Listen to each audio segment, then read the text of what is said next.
எழும்பி பிரகாசி என் மகனே, எழும்பி பிரகாசி என் மகளே. உன் ஒளி வந்தது, மகிமை உதித்தது. உன் ஒளி வந்தது, மகிமை உதித்தது. மகிமை உன் மேல் உதித்தது. அவர் மகிமை உன் மேல் உதித்தது. கர்த்தருடைய நாம மகிமைப்படுவதாக. ஆண்டவரும் அருமை இரட்சகருமாகிய இயேசுவின் நாமத்திற்கு மகிமை உண்டாகட்டும்.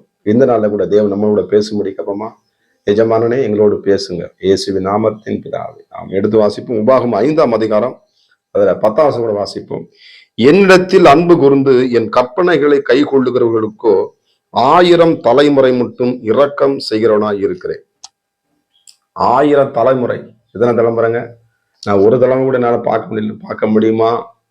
என் தலைமுறை நான் பார்ப்பேன்னு சொல்லி இயக்கத்தோடு வருகிறான். நீங்கள் தலைமுறைகளை பார்ப்பீங்க. எப்பொழுது இயேசு கிறிஸ்துவை நீங்கள் ஏற்றுக்கொள்ளும் பொழுது உங்கள் சந்ததிகளை வாழ வைக்கிற தேவன். ஆமே, தலைமுறைகளை காண பண்ணுகிற தேவன். அதுக்கு நம்ம என்ன சொல்லணுமா? வசனம் அழகாக சொல்லப்பட்டிருக்கிறது. என்ன பண்ண? கற்பனைகளை கை கொள்ளுகிறவனுக்கோ. இன்னைக்கு எதை கை கொள்றோம்? வேண்டாத காரியத்தை, கோபத்தை கை கொள்றோம், எரிச்சலை கை கொள்றோம், பிடிவாதத்தை கை கொள்றோம், சண்டை போடுறதை கை கொள்றோம். அதெல்லாம் என்ன பண்ணுவோம்? கரெக்டா நம்ம என்ன பண்ணுவோம்? நம்ம செய்யக்கூட நினைப்போம், அதான் செய்வதை.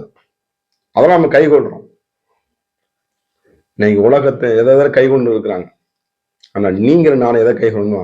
இந்த பரிசுத்த வேதத்தை என்ன பண்ணுமா? கை கொண்டு நடக்கணுமா? படிச்சுட்டு அப்படியே விட்டுட்டு போறதில்ல.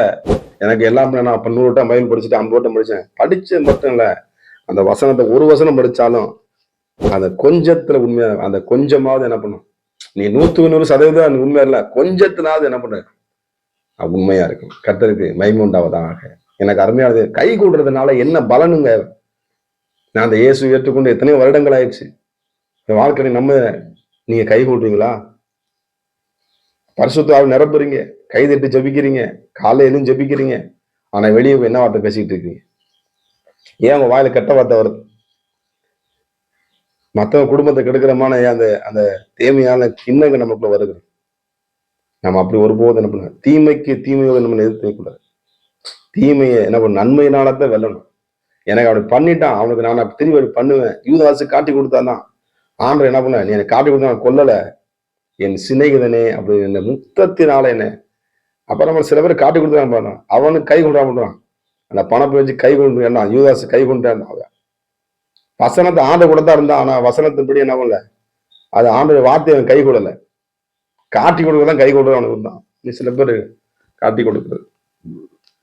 எனக்கு அருமையான என்னுடைய பிள்ளைகளே, நீ கை கொள்ளுகிறவளாய் காணப்பட வேண்டும். கை கொள்ளும் பொழுது என்னன்னா, ஒரு தரம் 2 தரம் இல்ல, 1000 தலைமுறை முடியும். சர்வ வல்லமையுள்ள தேவன். அவருடைய இரக்கத்துக்கு முடிவே இல்லை, அவருடைய அன்புக்கு அளவே இல்லை. இறங்குகிற தேவன். என்ன பண்ண? இறங்குகிற தேவனால எல்லாம் ஆகும். அப்ப ஆண்டவன் உங்களுக்கு இறங்கணும். கர்த்தருக்கு சோதனை. குடும்பத்துக்கு தேவன் இறங்கணும், பிள்ளைகளுக்கு தேவன் இறங்கணும். ஆண்டவர் இரக்கம் பாராட்டுங்க. ஒரு சமாதானம் எங்க நதியை கூட புரண்டு வரட்டும்பா. எனக்கு கை கொள்ளுங்க, எனக்கு உதவி செய்யுங்க ஆண்டவரே. இந்த வார்த்தையை கை கொள்ளுக்கு உதவி செய்யுங்கப்பா. ஒரு பணக்கான கோடீஸ்வரர் வர்றான். அப்ப ஆண்டு சொல்றாரு, அப்பா நீ இதெல்லாம் செய்யறதுனா, நான் சின்ன வயசு மூலம் நம்ம கற்பனை என்ன பண்றேன்? கை கொள்றேன் அப்படிங்கிறான். சின்ன வயசுல 10 கற்பனை நான் கை கொள்றேன் அப்படிங்கிறான். சரிப்பா, உன்னிட்ட விட்டு என்ன பண்ணு? கருத்துல கொடுன்னு சொல்றாரு. அவன் என்ன பண்ண? அதை கை கொள்ள முடியல, தலைக்கு வந்துட்டு போயிடறான். நித்திய ஜீவனை பெற்றுக்கொள்ள முடியல. அவன் இந்த உலகத்தினுடைய ஆசை வாசம் இது எல்லாத்தையும் கை கொள்றான். நான் வசனத்தை படிக்கிறேன், அதை படிச்சு என்ன பண்றேன்? கடைசி என்ன பண்ண? ஆண்டு சொல்ற வார்த்தை என்ன பண்ண? அவனால கை கொள்ள முடியல. அந்த ஐஸ்வர்யவான் தலை குனிந்தவனாக போனப்பட்டான். தலையை கீழே போட்டு என்ன பண்ண போயிட்டேன். இன்னைக்கு அப்படித்தான். ஏசப்பட போனா பிரச்சனை, துன்பம். நான் டிவி பார்க்க கூடாது, அது பார்க்க கூடாது, இது பார்க்க கூடாது. நீ உண்மையா இருந்தா போதும். ஆண்டவர் சொல்றாரு. எனக்கு அருமையா தேவனே, இந்த வசனங்களை நம்ம கை கொள்ளும்போது ஆண்டவர் பரிசுத்தமுள்ள தேவன், நித்தியத்து கொண்டு போற தேவன். அவருடைய நெருக்கம் மெதுவாக இருக்கிறார். அவர் நம்மளை அதிகமான சுமைகளை சுமத்துற தேவன் அல்ல. பரலோகத்துக்கு போற வழி இடுக்களும் குறுக்களுமானதுதான். ஆனா நம்ம பயணம் பண்ணணும். இந்த வெயிலோ, இந்த பிரச்சனையோ, இந்த கடன் பிரச்சனையோ, இந்த போராட்டமோ ஒண்ணும் செய்ய முடியாது.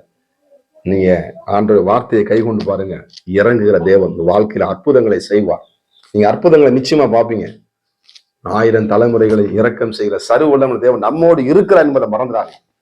கை கொண்டுங்க, கை கொண்டு பாருங்க. நிச்சயமா இந்த நாள் முடிவெடுங்க. இதனால படிச்சுக்கிறேன், இனிமேல் நான் கை கொள்ளுவேன் ஆண்டவர் வார்த்தையை அப்படி ஒரு தீர்மானம் எடுங்க. நிச்சயமா உங்க வாழ்க்கையில கர்த்தர் அற்புதங்களை செய்கிற தேவனாய் பரிசுத்த தேவன் நம்முடைய பிள்ளைகள் தலைமுறைகளை பார்க்கட்டும். வழிநடத்துங்க, பொறுப்படுத்திக் கொள்ளுங்க. இயேசுவின் நாமத்தின் பிதாவே, ஆமென். God bless you. கர்த்தர் உங்களை ஆசீர்வதிப்பாராக.